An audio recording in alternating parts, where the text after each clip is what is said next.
My father was an actor. The first time I saw him on TV was in a movie called 21. He held the door for the main character, smiled, and said his line. To be honest, I've watched that scene 1,000 times, and I still can't figure out what the fuck he said.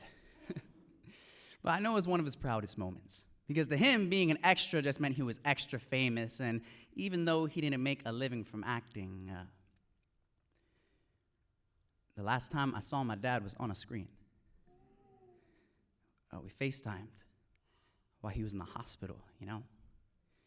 He told me he was coming home soon, that he never leave without a proper goodbye, and I don't know if I should call him a liar or a damn good actor, because now his EKG looks a lot like his scripts. It's only got one line.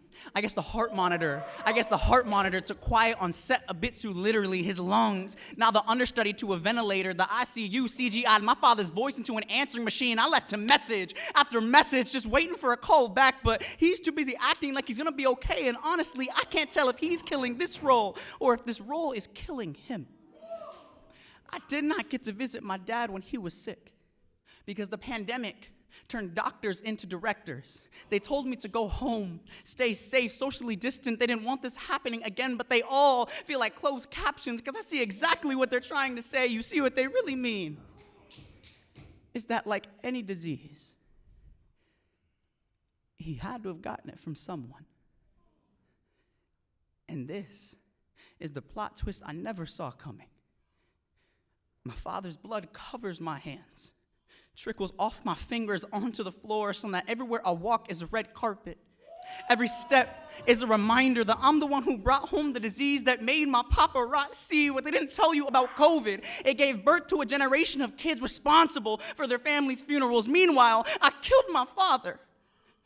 And there was no judge, no jury, no executioner, just me chopping down the family tree so I could write his eulogy, and now we're cracked at the foundation of what was supposed to keep us whole. He was supposed to come home alive. But now his remains sit on a shelf like the Oscar he never won, but still, it's a spot he gave his life for, turning heaven into Hollywood. He was a classic man, one of the good fellas, strong as a raging bull, but when his body starts to shudder, I lend my mother my shoulders least because I can't imagine how hard it must be to long for her husband to sing even when the score says he won't. How can I not feel guilty when every time I look at his urn, all I see is my reflection? Because to be a son is to be your father's understudy, to know your lines, to play the parts and never break till I cut past all the fucking bullshit and stop pretending like I'm okay. So that maybe one day I can look at you, tell you I'm fine, and not be acting.